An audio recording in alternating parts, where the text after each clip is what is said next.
Hi, I'm Varushka Normando. Welcome to Rose Yoga, Tapping into Heart Courage. And today I'm with a dear sister, friend, soul weaver, and adventurer, Jessica Darlington. We're speaking today from Montreal, Canada. And we met back in 2016 at this beautiful retreat that she was co-hosting on the Big Island of Hawaii called the Feminine Fire of Creation, I believe. And we had a cosmic, amazing week together, very transformational. And we're both Leo sisters. And even in our gene keys, it turned out that our profile was completely identical, which I don't even know what the chances of that is. And, having someone to connect with during the whole pandemic, us being in our different bubbles, actually connecting to someone in a totally different reality and environment, yet thinking, feeling, experiencing, realizing all the exact same things. Just there's no price to pay to have someone who actually understands you. So today I'm so delighted to connect and speak with her about her journey and everything that she's gathered and distilled and all the systems she's studied. She's like a relentless detective, a woman after my own heart, of just constantly digging and digging of like, who are we and why are we here and what is our gift? And she just gave me a beautiful, extensive reading last week that covers a lot of different systems of astrology, Vedic astrology, numerology, human design, gene keys, and also your family name and like your roots and the origins of your name and who you are, at a core level. That when she told me about some of my family names and the roots, it really opens up and triggers things in your whole being that open you up more to innately who you are. It's not a logical thing. And so today we're going to speak more about systems of Gnosis and, the path to self-knowledge, because there's no right or wrong, and there's just perfect timing in the way and when we find these little treasures and jewels about ourselves. So I'm very delighted to do some explorations to share with our audience. So Jessica Darlington, welcome. I'd love for you to introduce yourself a little bit and share how you came to the service you're offering right now of really giving people like a distilled version of some of their cosmic makeup, for lack of a better word. Thank you for the beautiful intro and for your beautiful words. Listening to them triggered some memories. I'm very honored to be here speaking with you. I respect your path enormously, and everything that you've done up until this point has always inspired me and to dig deeper, to continue digging. And I just feel very grateful to be with you here now, discussing a lot of it, a culmination of things we've come to together and bringing it forth to the listeners to hopefully inspire others to continue digging and searching for pieces of themselves that perhaps have been lost or that just need to be seen. There's so much involved in this work, and I embarked on it around 2016, right around the time that we had our retreat. And I say our retreat because although I was co-hosting it, for the listeners that don't know, Varushka was actually invited to the retreat to participate and bring some of her gifts forward, but ended up just inspiring me and blowing me away with everything that she brought forward. I felt like I was going to her retreat. So that was just really intense and powerful. And it was a huge awakening for me. It was a huge awakening. And I think an initiation into some of the more shamanic experiences that I was having and how to navigate through those. And you had already done so much work on that level. Working with synchronicities, working with the unseen, and generating energy, alchemizing energy. And so there was just so much that I came home with in my toolbox, and the journey hasn't ended. we're still here and have uncovered so much more. So yeah, that's really interesting to think back now and to realize that a lot of it was happening around that time. And I don't know about our listeners, but 2015, 2016 was big. There were big changes. And I think part of coming onto our journeys is through these big moments in life, these moments of either deep pain or deep sorrow, an event that happens, or just something very Uranian that throws us for a loop, and we have to move to a different place, or someone in the family passes away, and the circumstances of how change brings forward our gifts is just unbelievable. And so that's why I like to be grateful for all of the things that I've experienced in my childhood that weren't so pleasant, and that were very, very difficult to move through, and that took me still many years of working through, but understanding that they play such an important role in allowing me to go inwards, in giving me that motivation to go inwards, and then really start uncovering who I am, to find those strengths to bring forward, to fully embody myself, to fully reclaim myself. And so that's how it all started, a healing journey, and just moments where I lost complete control of what was happening. I had to surrender.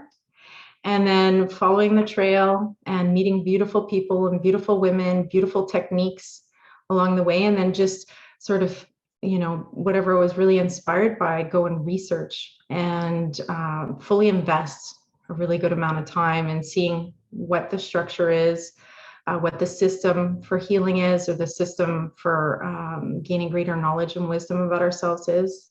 And then discovering parts of myself, pulling those forward, and then continuing on my journey. So now I just have this basket, this huge basket of tools. And so I like to juxtapose all of the tools in my basket, and when I'm doing readings for other people, and really looking at the patterns that come out and that show themselves through going into all these different systems. And it's quite unique, I think, because there are people who, really study one thing extremely well, and they go very, very deep for many, many years. They'll spend a lifetime. And those people are the way showers to the rest of us who are exploring many different systems. And so I'll go to those people who have mastered those systems and listen to what they have to say, really take what they've gained over the years as like what's concrete within that system, and what is valid, what works, and then replicate that and learn that method or that technique, and then incorporate it into others. So I'm more about the broad. We're in the Pisces full moon right now, which is very expansive. It's like the ocean, it's watery, and that's kind of the energy. I have a lot of really strong Neptunian and Pisces placements, 12th house placements in my chart. And so this is my space. It's very expansive, and I like to incorporate a lot of different things. I actually have to interject in that moment as a practical query. My North Node is in Pisces, so little kind of like, what does that mean for me? Can you give like a little blurb on like what that means for me, or how that would be perceived by me? Well, North Node in Pisces is really about reaching for this higher space, right? So we're here on the material realm, and what you can consider the lower realms, very dense matter, and Pisces is the most exalted place to go. So you can think of the drop of water and the ocean, and hell and heaven, right? And so Pisces is really about this very mystical, the space where we're connecting with spirit, where we're connecting with the higher realms, sort of like these lights that the Ouroboros that's floating around behind you. This is like very Neptunian. It's a very Pisces type of energy. It's where water turns to steam. So it's the steamy place where things are just allowed to be, and things don't have to be so concrete. And we can just kind of flow and be in this warm, welcome space. It's also the place of endings. It's finishing, tying up any loose ends and just completely embracing what's new, letting go, surrendering. There's a lot of power in Pisces. It's a very compassionate space to move towards. And it's a lot to do with going in as well, because it's connecting with that place within us, that very spiritual, and that place that is kind of our soul connection, right? Our soul mission, the eternal part of us. And so moving towards that is definitely an interesting North Node. Maybe for some more than others. I think that you've already been tapping into that for a long time, on your journeys. I don't know how it started, if you were always able to tap into that energy so easily, or if that's something that you cultivated over the years through experience. What would you say? Well, I was thinking about it yesterday. It came up, and it's a challenge. I think it really is the challenge, however, whatever your north and south node is, because it is like, as a mental projector and being a very logical, rational person / magical person, it's the ultimate contradiction, because I come from Virgo, which is like knowing all the details, perfectionism, and then my needing to know, as long as I can remember, needing to know the why or get to the bottom of everything. And Pisces is exactly not it's just on a need to know basis. None of your business. Let go and let God. Like, step into the ocean over and over. You're not going to get the answers until you get the answers. So it's very trying to be in a place of constantly letting go and like knowing you're not going to get the answers on your terms, and having to trust and have faith. So I know that ultimately my job is to have faith, but it's not pleasant for the mind whatsoever. So it's a major contradiction for me. Yeah, because we are in this physical reality and we are grounded here. So it is kind of an unnatural space to move into, and requires us to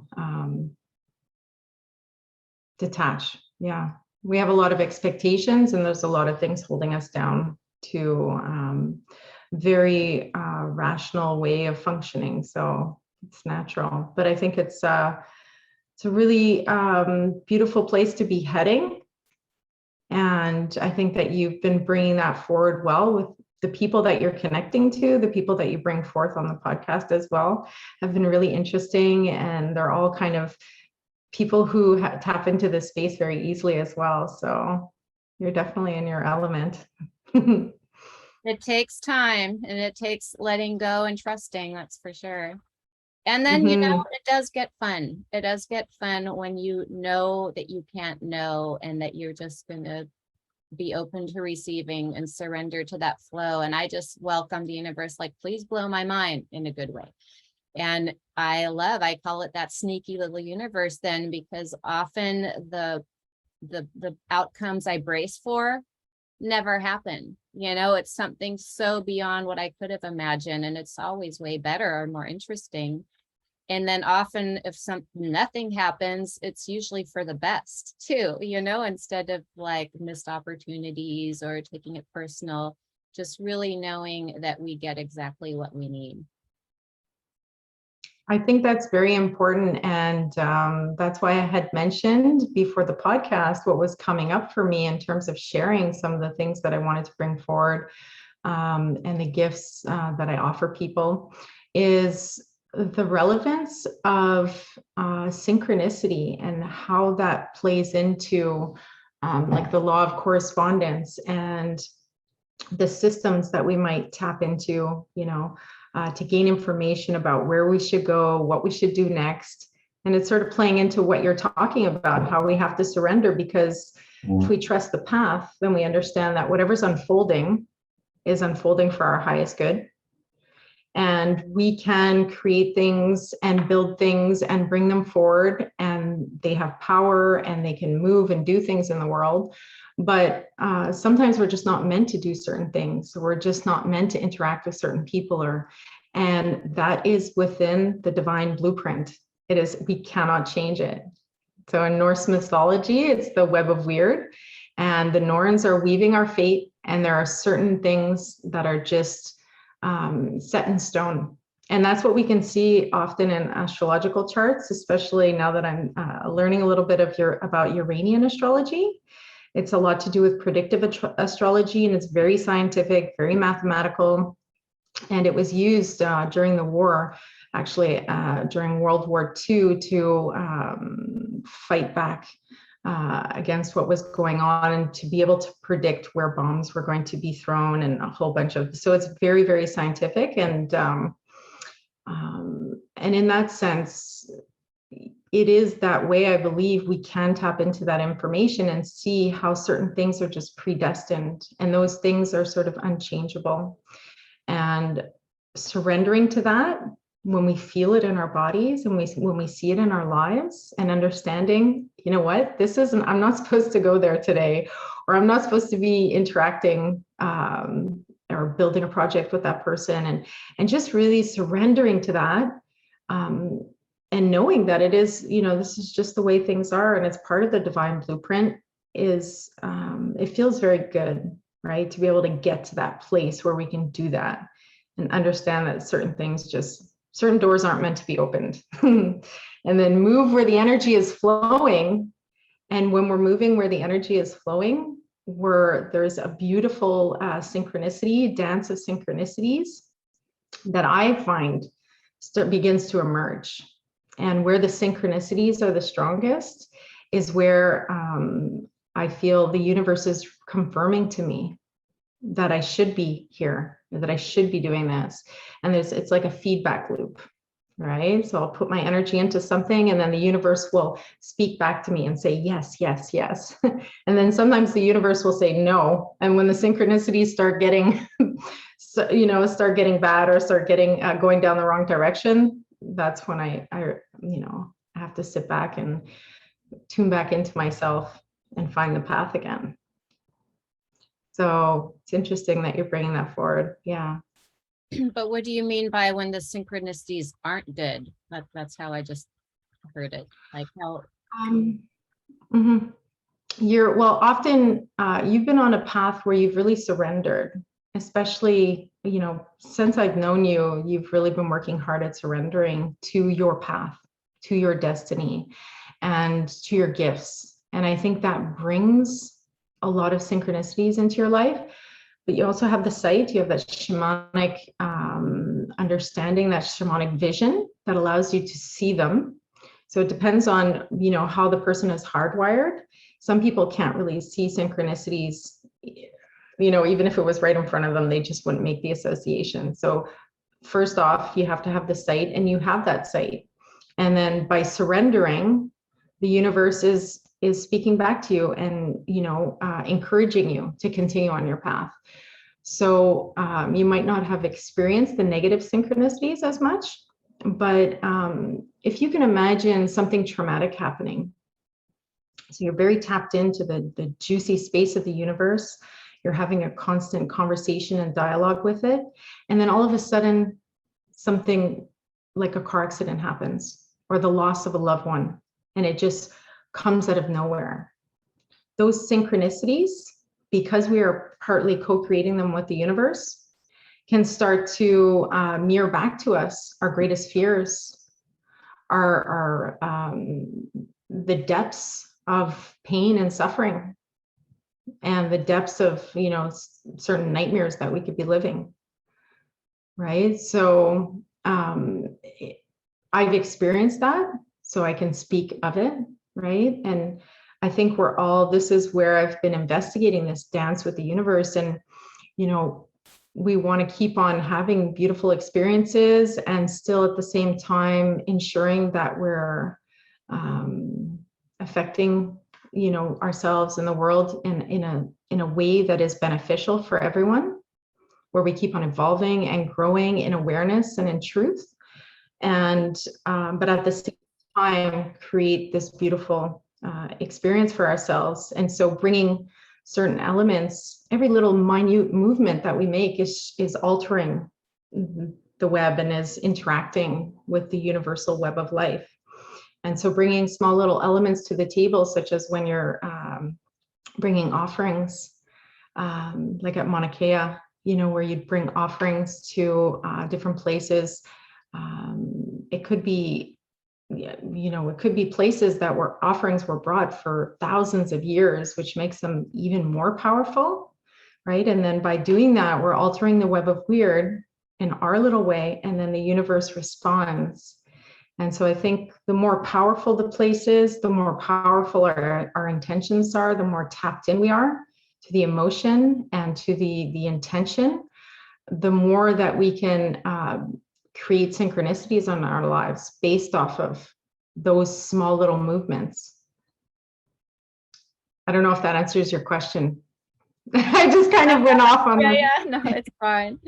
Yeah, so I'd like to know, like, if people are starting this journey of self-knowledge, I'm just curious, as far as astrology goes, what do you feel like are some of the most helpful pointers and building blocks to begin with that would give them like kind of an ABC path, just as basics, or what you have found to be the most insightful for you?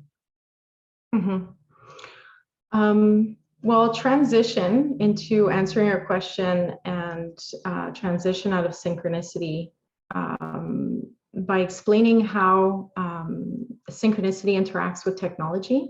So synchronicity shows up through everything, and it's as well showing up through technology. For example, different videos that we might see online, and there's a lot of filters that are still in the technology. So it wasn't developed necessarily to weed out all of the nasty stuff, right? We have a whole bunch of nasty stuff in there that's actually designed in the software to gather information about us, to understand humans. So you have this whole quantum computing machine that's in there, and it's basically it's a deep learning machine, and it's gaining information. And so there's all these different layers that are piling themselves up, right, onto our filters and the way we see the world, the way we perceive the world.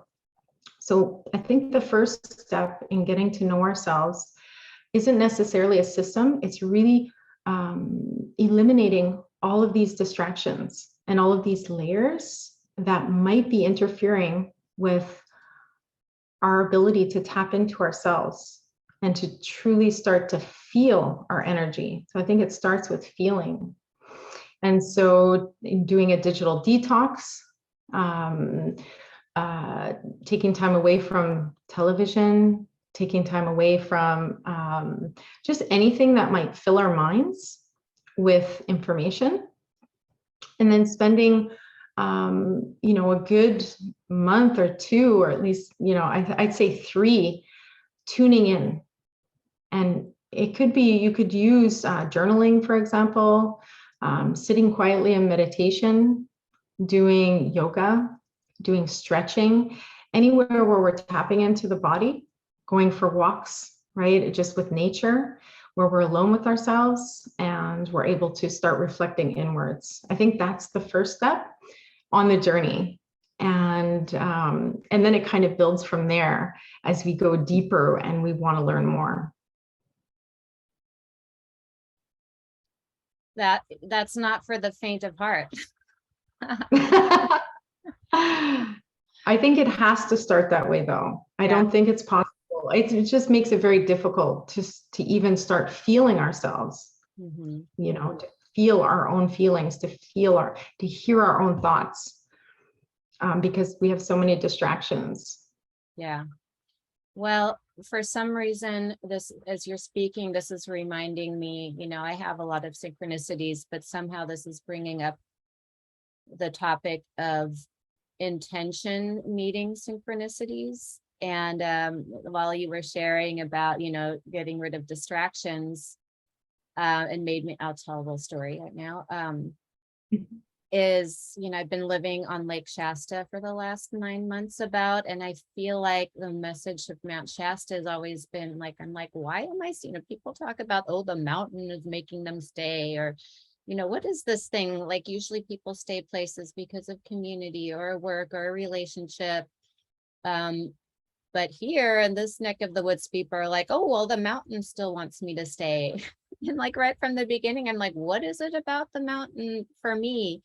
And it's always been showing me wings, like you're here to get your wings. Or I bought this image, this art piece of this feather and these wings, and it's clearly an eagle. And so I find birds of prey feathers all of the time. I'm used to finding, crow and raven and hawk and owl and turkey, vultures, all kinds. And I pay attention. I pick them up if they're on my path where I'm about to step. I'm not like going to look for feathers.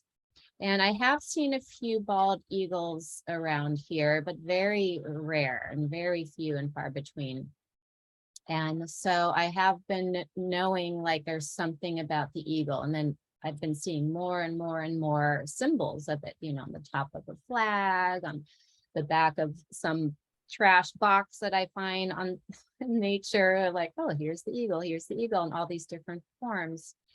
And then it's very desert like here, and I went in the lake and I just randomly walked up and I found my first eagle feather, like this size.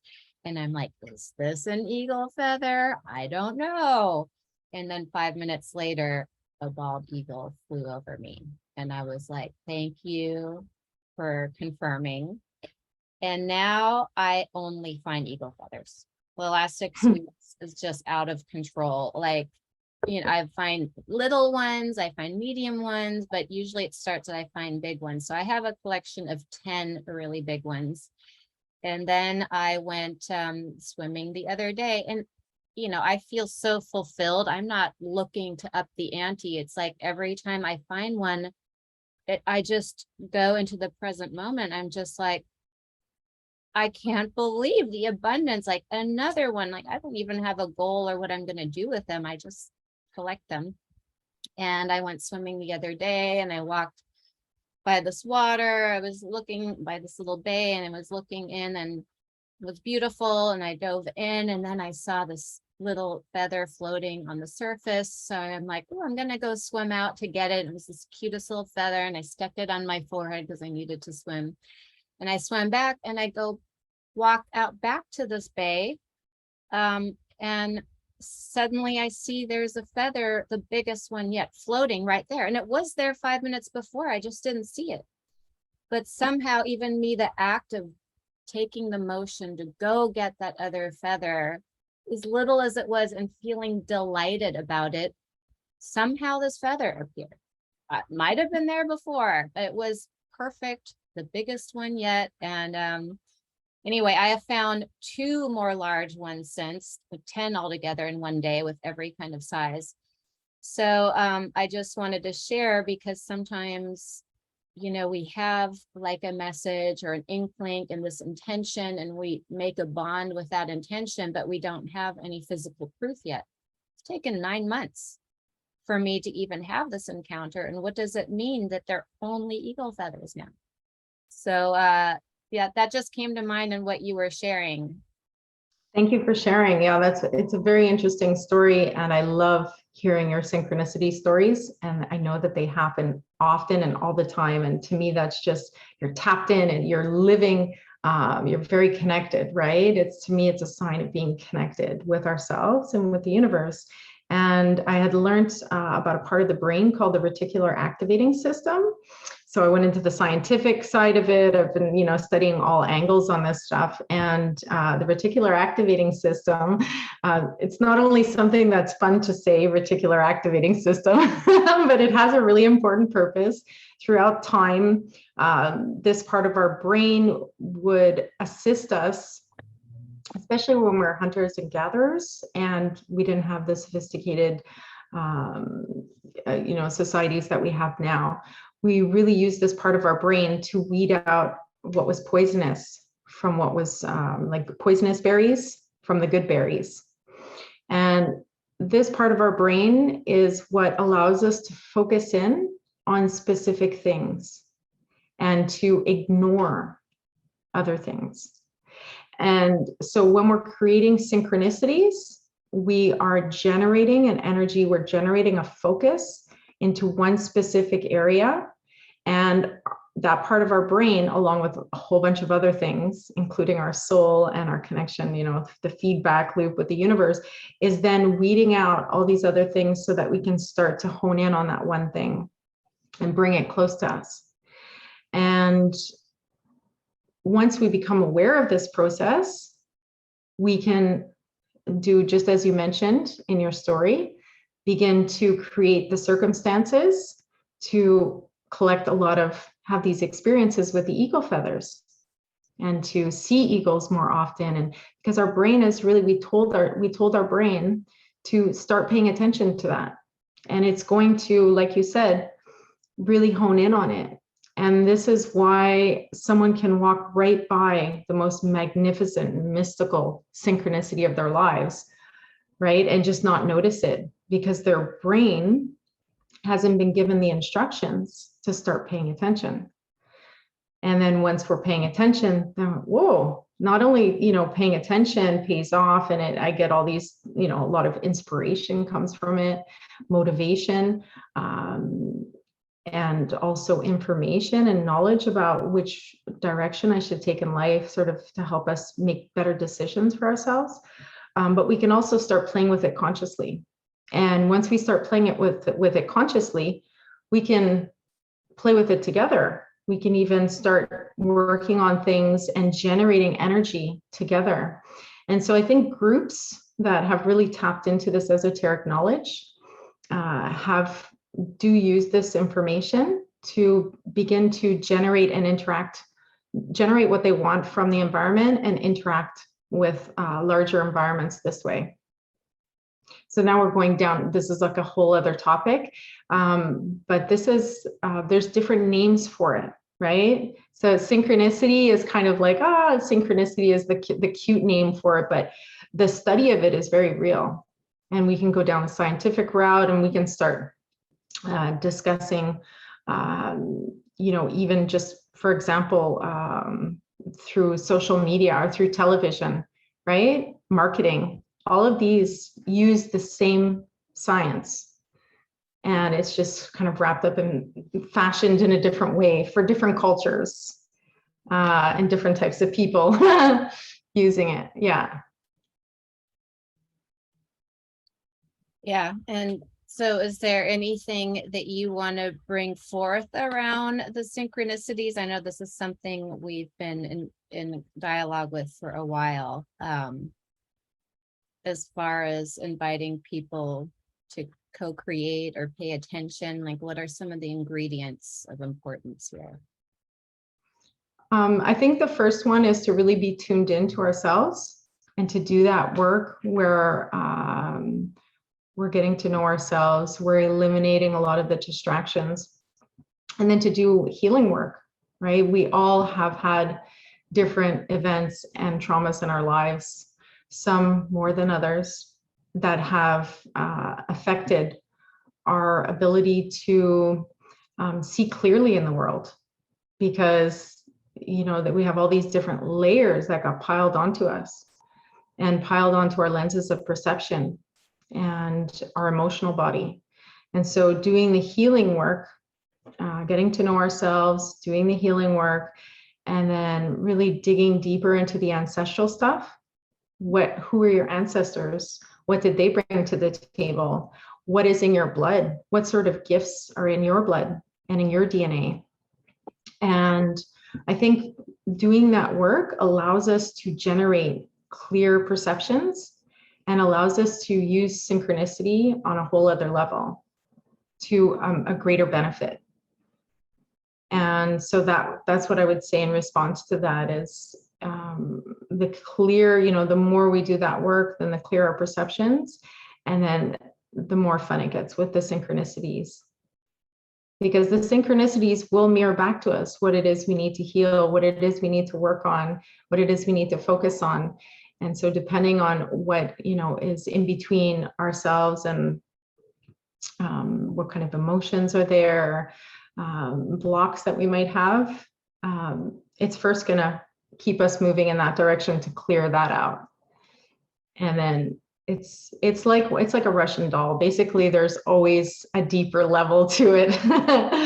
And when getting into, for example, with the Uranian astrology, I started tapping into the patterns when I'd look at charts and understanding how everything is cycling around. This was a concept that I came up with a very long time ago. It's just, what came instinctively, this instinctive understanding was that we're spiraling around, and every year as we spiral around, we come back to those same kind of sensitive spots on the body, right, that have imprints, and it could be from past lives, it could be from different things that happened. Everything is rooted deeper, but different things that happened in our lives. And as we spiral around, we keep on moving forward and spiraling up, and we gain greater wisdom and knowledge each time we spiral back to that point. So we are spiraling up, but we're moving up a level. And so we're going to see everything with a whole new set of eyes. We're going to have gained greater knowledge and wisdom about that one particular thing, that one thing that we're healing, that we're fixing, that we're readjusting in our lives. And so we're always moving forward. And the synchronicities that came into play with reading charts is regarding sacred geometry and patterns and numerology. And so that's where it kind of gets juicy, is if you're focusing on a type of study like that, those synchronicities that you experience in nature, that you experience in your personal life with the work that you do, other people experience with the work that they do as well. So we're all experiencing it. And then you have certain people working with math, really complex math problems, quantum field theory, a whole bunch of different types of, sectors of physics and stuff like that, where they're tapping into synchronicity as well to help bring them to that next level of understanding and to that next level of uncovering and evolution in their work. So it does evolve and it just keeps on getting applied to whatever it is that we're working on. Yeah, it's interesting as you're sharing, I'm noticing my body feeling really good right now. Whatever it is you're talking about, I'm just like feeling really happy in my bones, even though it's not mental tracking right now.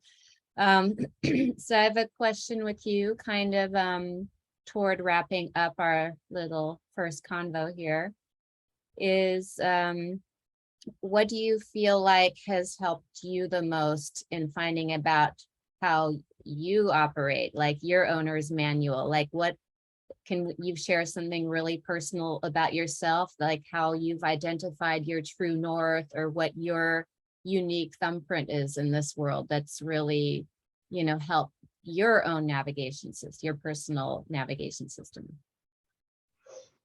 Wow. I'm a very private person and I tend to keep those things very secret. But I'm thinking of something that I could share that I've uncovered. I think what has been really interesting is understanding my connection to Neptune. And we've been talking about Neptune because it's full moon in Pisces, but in my chart, I have a lot of strong placements connecting with Neptune. And it just keeps on reconfirming itself. And this has been something that I've, it's an aspect of my consciousness that I've always turned away from, because it is the part of me that will, bring this kind of, easily become spaced out, right? Or I won't be able to bring my words out properly. I won't be able to articulate what I'm saying properly because the energy is very nebulous, right? But this is the energy that also allows me to tap into the shamanic world, right? To tap into all of these different layers and levels of consciousness. So I'm learning to embrace it, and I'm learning to work with that energy and not have it be overwhelming. So, and then I can also see that how that configuration shows up in my children. And I also see how it is with my family, with my parents, who it comes from specifically, what family line. And by doing the names, by learning about my names and doing the etymological research on the names and going back and really digging, I can see which as well it shows up in that work. And my grandmother's father's name was Gourd, which is water vessel.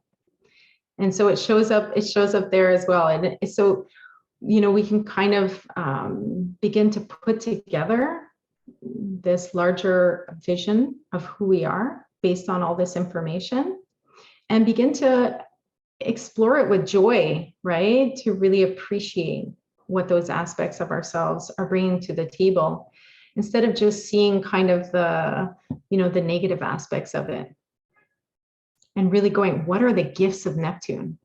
How can Neptune help to correct the world? And, what kind of dharma am I doing with Neptune? And looking at those things. So I hope that answers your question. Well, it was the least of my expectations. Like, Neptune's pretty random. Like, that's my Neptune's in Scorpio, and I have no idea what to make that mean. But anyway, I guess my bottom line is, like, how has all this digging helped you accept yourself more, or like what your main purpose is? I guess, for lack of a better word, of like what your kind of make and model that you've embraced of, like, oh, are you an innate detective? Or, where have you found where you're identified with, like, oh yeah, this is affirmative for me, and that has helped you inform your choices in your current life now, Mm-hmm. It's helped explain psychologically, right, how I approach situations. Right. And so just by knowing yourself, that's like half the battle, right? So we know how to respond to things better. We know what environments we should go into. We know which ones we should pull away from, because they're not going to be beneficial to us based on how we're hardwired and how we're moving around here. So I think getting to know ourselves on this level just allows us to move towards the things that we know we're going to work best with, and to move away from those things environments where we know we're not going to flourish. Yeah. And listening to your body, what feels good. Yeah. So Exactly. yeah. In closing, is there, in light of, your offerings these days in these healing modalities, what would you like to close with? What would you like people to encourage them to research? Thank you for that question. I think earlier when you said, I'm feeling good in my body as I listen to you speak, I think what you were tapping into is what I want everyone to tap into. And that is that part of ourselves where we're just so immersed in the process, and we're so in the flow, and we just surrendered, and we're kind of like we're our own mad scientist. We're feeling inspired and passionate, and we're digging into our studies, or we're digging into our work, and it just feels so good because we're in our element and we're doing what is aligned with us. So that's the type of energy that I hope to share with people, to help them find, to sort of tune into that vibration, and then help them find what their vibration is, and then be able to tune into that and be in that space, in that passionate space where you just don't see time go by because you're so immersed and you don't even need to eat. You know, those moments where just everything falls away, like, and you're just feeling so good. That's, I think, where everybody in the world needs to go for us to be creating what we're supposed to be creating here, really aligned with our path and our mission to help the world move forward in the right direction. Beautiful. Yeah, so how can people find you to do a little deep dive digging? I have a website, inspiringplayfulevolutions.com, and I have some service offerings up there, so you can reach me there. And you can also reach me at 21stcenturyweaver at gmail.com to book a session or to just ask questions that you have. I also have Inspiring Playful Evolution YouTube channel and 21st Century Weaver YouTube channel. So you can reach me there, and I look forward to speaking with anybody who is interested in booking a session. And I just go over with your birth information, time, date, location, a whole bunch of systems. I just plug it into a bunch of systems, look at the numerology, and then if we have time, look at the names, because there's a lot of work involved in this, but I can guide, I'm basically guiding people to go and continue doing the work for themselves. Yeah. Because I believe that that is where we really start getting answers when. Yeah. Well, I feel like that's a whole other separate conversation I'd like to have with you, because it's so valuable, and to really give people the inspiration and a guide into shining light on that part of their ancestral lineage. And so I will be sharing all the links below and to how to access you. And I also want to just share that Jessica is a prolific writer and has written some beautiful high detective style, where science meets mysticism. And I really, really appreciate your tone and the way you present things. Like, it's very neutral. It just feels like, a professor giving a presentation rather than, elevating something over something else. You have a very unique tone that really speaks to me. So I highly recommend everyone check out some of your writings and your YouTube interviews that also cover a lot of hot topics and a broad range. So much respect, sister, and thank you so much for coming on and sharing with us today. Thank you so much, Farishka.